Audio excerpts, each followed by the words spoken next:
empty heart. The mountain wind blew gently, stirring the dry leaves that carpeted the path.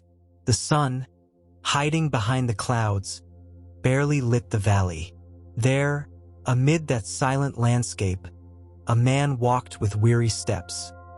His gaze was lost, and in his chest he felt a void so vast it seemed impossible to fill. This man's name was Haru, and for months he had been living with a quiet pain.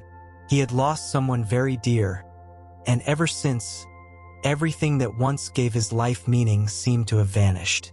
The laughter, work, the small gestures of daily life, nothing comforted him. Everything felt hollow.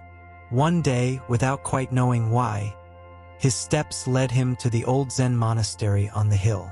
It was a place he had heard stories about as a child, a sanctuary where seekers of the spirit went to find peace amid suffering. When he arrived, Haru was greeted by an elderly monk. His face was serene, and his eyes, though aged, shone with a deep light, as if he knew the secrets of the human soul. "I've been expecting you," the monk said, his voice calm. Haru was surprised. "Expecting me? Me?" The master smiled. "When a man's heart empties of everything, sooner or later he seeks the way back to himself. And that path, though he may not know it, always leads here." Haru lowered his gaze, unable to hold back the tears that welled up. "I don't understand, Master. My heart feels broken, empty. How can anyone keep living with this sadness that won't go away?" The elder looked at him with compassion. "An empty heart is not always a curse. Sometimes it is the doorway to a new way of seeing life. Do not fear your emptiness. Face it. It is there that true transformation begins." Haru listened in silence. The words felt strange, but inside him, something stirred, like a spark flickering in the darkness. The master led him to the temple garden. There was a small pond, so still that the water looked like a mirror. Around it, the songs of birds and the whisper of the wind created an atmosphere of calm. "Look at the water," the master said. "What do you see?" "I see my reflection," Haru answered softly. "Look closely," the master insisted. "That reflection moves when the water ripples, but in its depths the water remains serene. That is your heart. On the surface, there may be storms, but deep down, there is eternal calm." Haru sighed. "All I feel is emptiness." The master nodded. "That emptiness is not an enemy. It is a space, and what is empty can be filled again. Not with what you lost, but with a new way of seeing life." The wind blew again, lifting a few leaves from the ground. Haru watched them rise and fall gently, and for the first time in a long while he took a deep breath. The master motioned for him to follow into the meditation hall. There, in the dim light, an oil lamp burned, casting a warm glow. "Sit," the master said. "Today we will not seek answers. Today we will only learn to listen to the silence." Haru closed his eyes. The temple's quiet wrapped around him, and inside, something began to find its way through. The silence stretched like a calm river through the meditation hall. Haru breathed slowly, feeling each inhale as if it were a thread connecting him to the present. At first, his mind raced. Memories, pains, images from the past surged like restless waves. But little by little, the murmur of his thoughts began to fade. The master, sitting across from him, remained motionless. There was no effort on his face, no tension. It was as if his very presence was a lesson without words. After a long while, the elder spoke. "Sadness is like a shadow.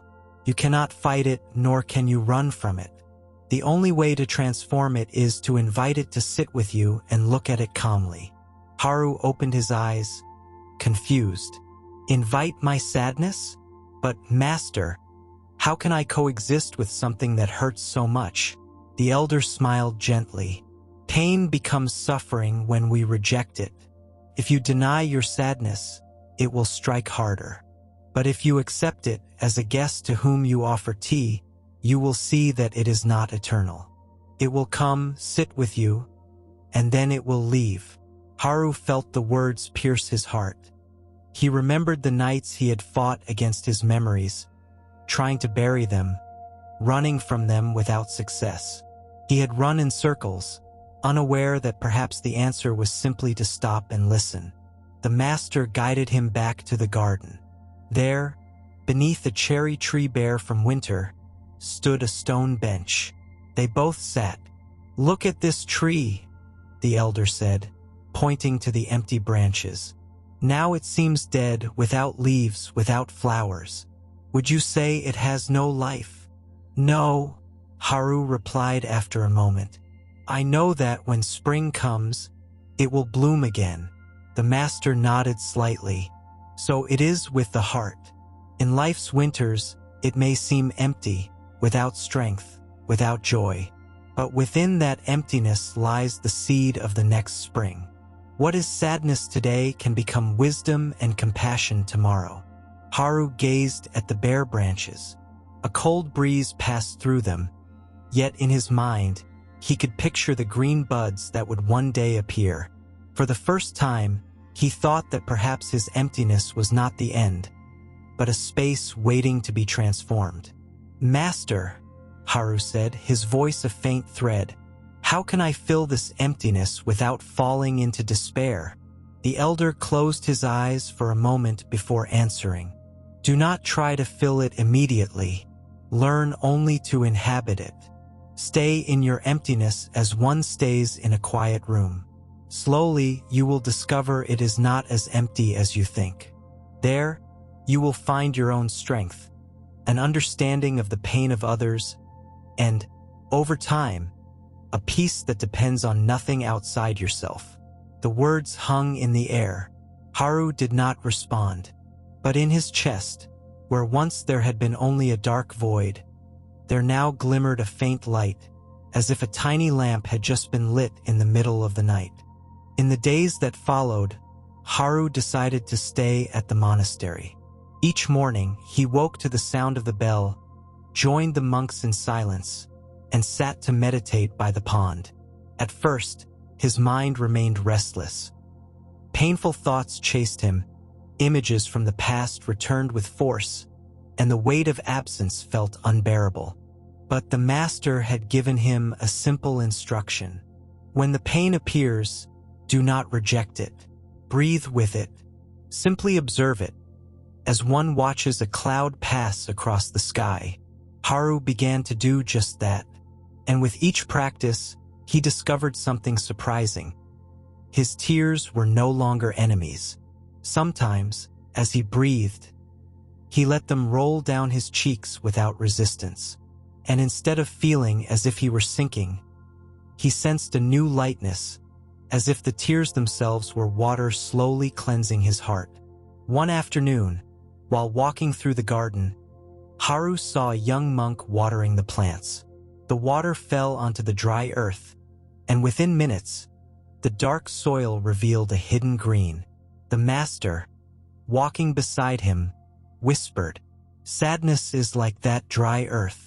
Emptiness may seem hard, barren, but with care and patience, life begins to grow again." Haru listened silently, and inside, he understood something. Perhaps his emptiness was also fertile ground, waiting to be nurtured with patience. That night, as he gazed at the oil lamp in his room, he remembered the master's words, "Stay in your emptiness as one stays in a silent room."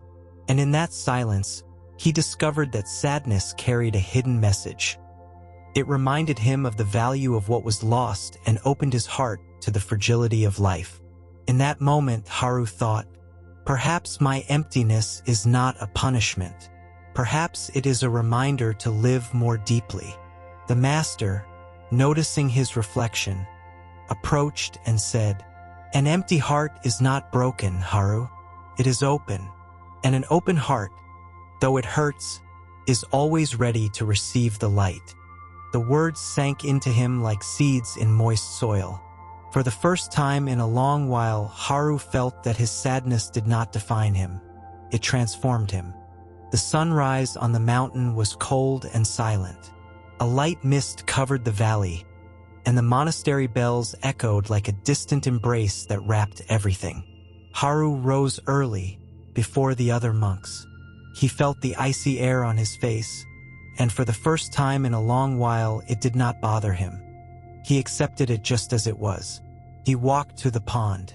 The water was still, reflecting the gray sky. Haru knelt at the edge and, as he looked at his own reflection, he wondered, "Who am I now, with this emptiness?" The master appeared beside him, as if reading his thoughts. "When you lose what you love," he said calmly, "you think you lose yourself too, but emptiness does not erase your essence. It reveals it." Haru looked at him intently. "And what does my emptiness reveal?" The elder pointed to the pond's water. "Look at the reflection. It is not the water that holds it, but the sky showing itself within it. Your emptiness is not your enemy. It is a space where the infinite can be reflected." Haru lowered his gaze. The words felt too vast to fully grasp, yet deep inside he sensed their truth. The master continued, "Pain makes us believe we are alone, but when you accept it, you discover that sadness connects you to all beings. Everyone suffers, everyone has lost something. Your emptiness can become compassion, if you learn to see it with eyes of love." Those last words struck Haru's heart with force. Compassion. He had never imagined that his pain could open a path toward others. Until now, he had only felt it as a wall that isolated him. But now he understood that the wall could also be a door. Several days passed in quiet calm. Haru learned to sit in silence, to walk slowly along the paths, to observe life at the monastery. In every small gesture, he found a lesson. The serene smile of a young monk, the song of a bird at dawn, the simple act of washing a bowl with care. One afternoon, as the sun sank behind the mountains, Haru found himself alone in the garden. The air carried the scent of wet earth after the rain. He stood there, eyes closed, letting nature surround him, and suddenly he felt something new. The emptiness in his chest was still there, but he no longer perceived it as a black hole, rather as a silent, serene, open space. It was as if that emptiness had become a place where everything could enter. The sound of the wind, the light of the sunset, even peace itself. Then he remembered the master's words. An empty heart is always ready to receive the light. And for the first time, Haru smiled quietly. The master invited Haru to join him on a walk to the top of the hill. The path was narrow and steep, lined with tall pines whose branches whispered in the wind. With each step, Haru felt the cold air clearing his mind. At the summit, the elder stopped before a vast horizon. The entire valley stretched out below them, with tiny villages and rivers that gleamed like silver threads in the sunlight. The master raised his staff and pointed to the expanse. "Look, Haru, everything seems so immense, yet from here, it all fits within your gaze. This is your empty heart. It feels boundless, overwhelming, but in that space, everything life wants to show you can exist." Haru drew a deep breath. The vastness was overwhelming, yet he felt a strange peace.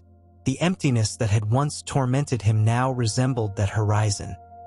Vast, open, full of possibilities. The master continued, "Sadness wants you to believe you are incomplete. But when you accept your emptiness, you discover that you don't need to rush to fill it.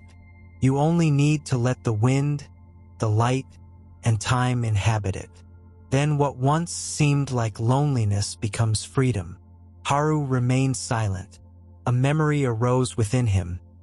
The days he had laughed with his loved one. the simple moments that had felt eternal. A pang passed through his chest, but it did not overwhelm him. This time, the memory brought gratitude, not despair. The master watched him carefully. "The pain of your loss will not disappear completely," he said, "but it will no longer be a burden. It will become a root. And from that root, a different tree will grow, stronger, wiser, more open to the world." As they descended the hill, Haru felt that each step was symbolic. He walked down with a lighter weight, as if leaving a part of his suffering at the summit. That night, during meditation, he realized something that moved him deeply. His emptiness was not absence. It was space to learn to love again, in a broader, deeper, more serene way. In silence, as the candles lit the hall, Haru bowed his head and whispered to himself, "Thank you, emptiness. Thank you for showing me that I can still live." Over the weeks, Haru began to notice a new rhythm to his life.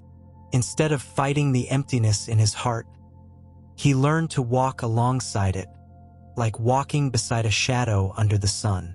One day, while helping a young monk carry firewood, Haru heard his light, fresh laughter, like spring water.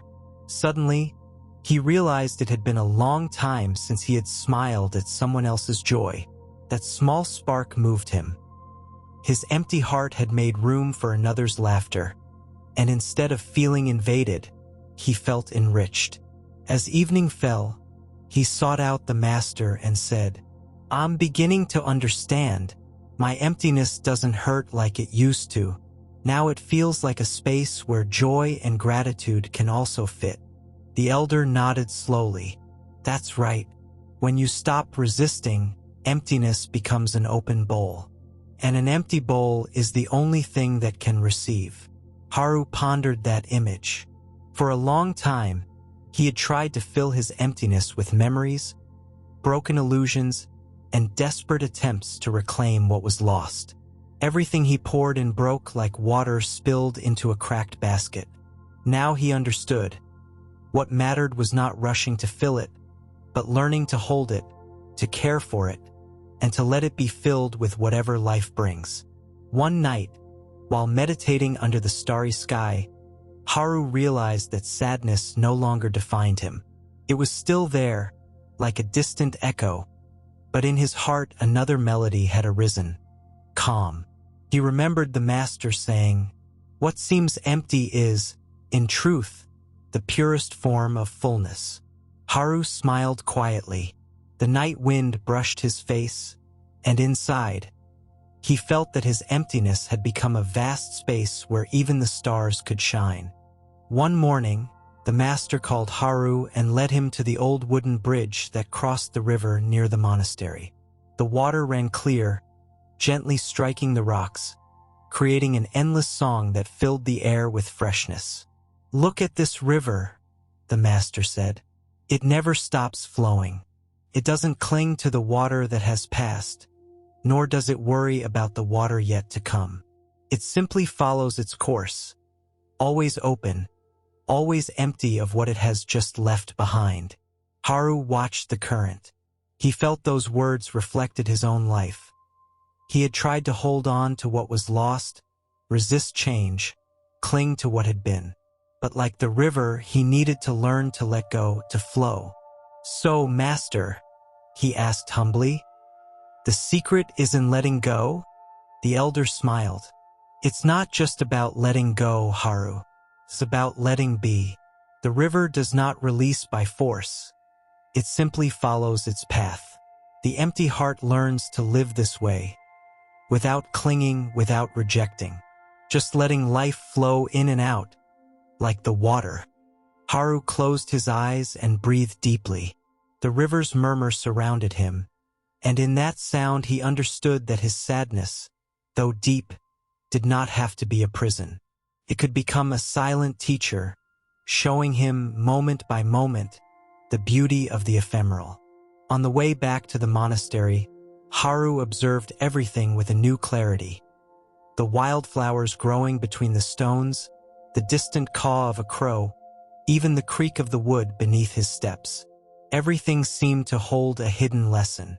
That night, before sleeping, he wrote in his notebook, "My emptiness no longer frightens me. It is an open space where both memory and the present can fit, both pain and peace. I am not broken. I am learning to be a river." The next day, when the master read it, he nodded serenely. "Now you understand, Haru. The empty heart is the doorway to true freedom." Over time, Haru was no longer the same man who had arrived at the monastery with tears in his eyes and a shattered soul. His steps had grown steady, his gaze clear, and within him resided a calm he had never known before. One morning, while sweeping the temple courtyard, a traveler approached. His face was marked by sadness, and his eyes full of questions. Haru looked at him and recognized the same emptiness that had brought him here months ago. The traveler asked in a trembling voice, "How can I keep living with this pain that won't leave me?" Haru set the broom aside, looked at him with compassion, and answered simply, "Pain is not an enemy. It is a guest that comes to show you how fragile and precious life is. Do not try to force it away. Sit with it, breathe with it, and little by little you will see that it, too, will leave. Your heart may feel empty, but that emptiness is where the light is reborn." The traveler fell silent. Those words seemed to ignite a spark within him. Just as long ago the master had sparked a new hope in Haru. As evening fell, Haru walked to the pond. The water was still, reflecting the golden sky. He closed his eyes and breathed deeply. He did not feel absence, he did not feel despair. He felt space. He felt openness. He understood that the emptiness had not disappeared, but he no longer saw it as a dark hole.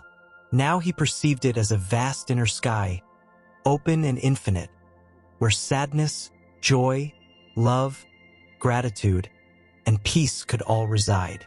He smiled. In his empty heart, there was room for everything.